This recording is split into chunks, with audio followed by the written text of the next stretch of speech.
Born in Chicago on May 27, 1998, Kenneka Jenkins grew up smart and responsible, with a bright and beautiful smile. She had a good relationship with her mother, Tereasa Martin, and acted as her caregiver when she underwent surgery for breast cancer in 2017. On September 8 of that same year, Kenneka told her mother she was going to go out with some of her friends.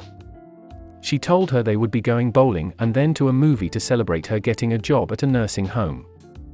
Kenneka borrowed her mother's car and left the house around 11 p.m. That was the last time Tereasa saw her daughter alive. Kenneka and her 3 friends did not go bowling or to a movie that night. They instead went to a party on the 9th floor of the Crowne Plaza Chicago O'Hare Hotel in Rosemont, Illinois. Security footage shows the group entering from a side entrance around 1 a.m. The friends shared live videos on Snapchat and Facebook during the party, but it was clear the girls were not happy. Males aggressively flirted with the girls even after they were told to back off. At 1:30 a.m., Kenneka sent a text to her sister. It was the last time her family would ever hear from her.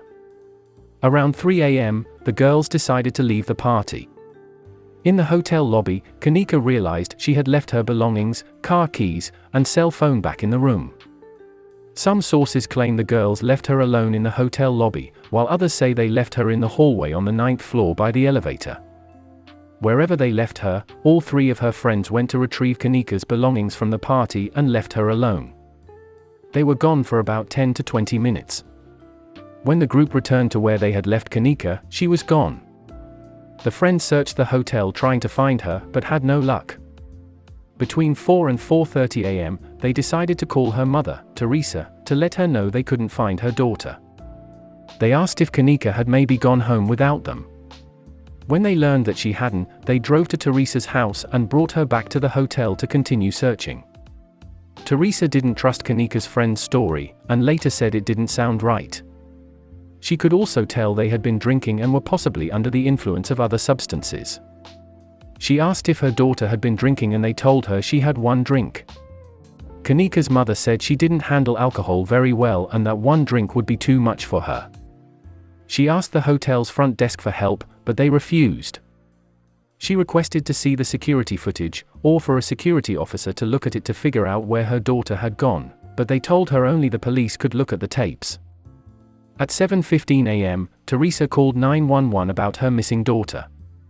The dispatcher told her that her friends could be lying and that Kenneka was probably just passed out drunk in a random hotel room. He told Tereasa to go home and relax and wait a few more hours for Kenneka to show up. The next day, Kenneka was officially reported as missing and the police began their investigation. The investigation began around 1:15 p.m. the next day, on September 9th. Hotel staff claimed they looked at the security footage and didn't see anything. Police searched the hotel and surrounding areas, but came up with nothing. Around 10 p.m., an officer decided to look back through the security tapes, in case something was missed. Sure enough, he discovered Kenneka stumbling around the hallways of the hotel lobby, around 3:20 a.m. She appeared to be extremely intoxicated and was confused and stumbling into walls. After this, the police sent out a second search team to look for her and follow her last known steps. Kenneka had gotten into an elevator and taken it down to the lower level of the hotel, where she stumbled out and down the hallway. The tapes show her walking upstairs and into another hallway, at one point walking into the men's bathroom. She eventually found her way to a kitchen that was under renovation, and not in use.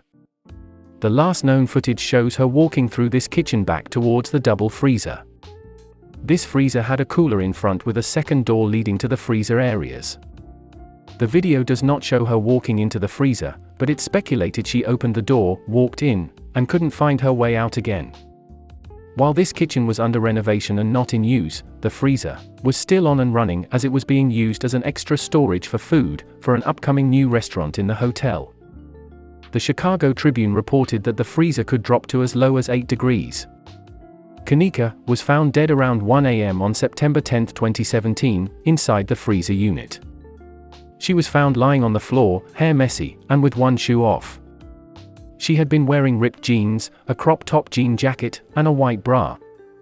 She was frozen solid, as the police described her. The police said they did not suspect foul play.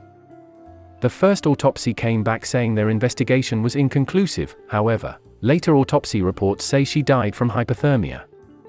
She had some scratches and wounds on her foot and ankle that were exposed from not having a shoe on, but other than that no wounds or markings were found. No signs of struggle or a fight were found. Her toxicology report came back showing a blood alcohol level of 0.112, making her legally drunk. Alcohol in her blood would have hastened the hypothermia. She also had a prescription drug in her system that her mother said was not prescribed. It was topiramate, a drug used for epilepsy or to help prevent migraines. It can also be used to help lose weight and control muscle spasms. Kenneka Jenkins' death was officially ruled an accident. Her mother and friends later said they believe otherwise. They think that foul play was involved. The case became very popular online, and many web sleuths and conspiracy theorists have sounded off on the cause of death. While there are countless theories and speculations about Kenneka's death, we will only be talking about a few.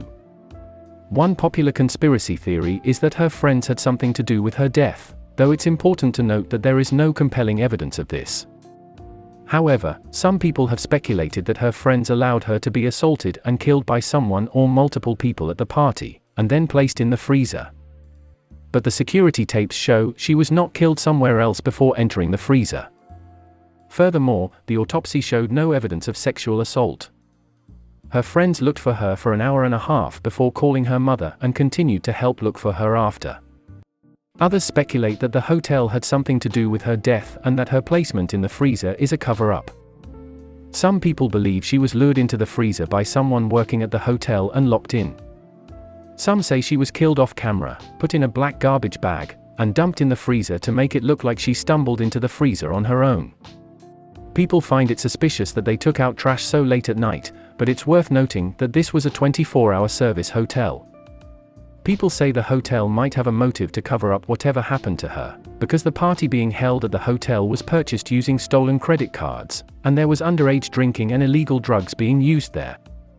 The hotel knew about the party, as they had a noise complaint, but did nothing to stop it. A lot of people think the hotel was trying to hide the truth about Kenneka's death, so they wouldn't get in trouble for having an illegal party at their hotel. Another theory claims the video evidence was tampered with and someone was following her the whole time she was stumbling around the hotel. They claim an employee edited out the person following her to cover up what happened to her. They say the reason the hotel refused to show the tapes to her was that they were busy editing them to avoid the bad publicity of a murder in the building. A more compelling criticism of the hotel is that they refused to let Kenneka's mom view the footage when she arrived to look for her daughter. This became more than a criticism when the Jenkins family filed a civil lawsuit against the hotel. In 2018, the family filed a $50 million lawsuit against the Crowne Plaza Hotel for her daughter's death. The suit claimed the hotel was negligent for not properly securing the renovated freezer area and locking it off from the public. It also blamed the hotel for not doing anything to stop or end the party, that had at least 30 people in a room, designed for only 4 occupants. There were reports that several noise complaints were made regarding the hotel room, and the staff did nothing about it. The lawsuit also asserted that staff members were negligent in not allowing Tereasa to view the security footage to help find her daughter, or having a security officer look at the tapes for her. Tereasa said if the staff had helped her when she asked for the tapes, it's possible her daughter could have been found sooner and survived.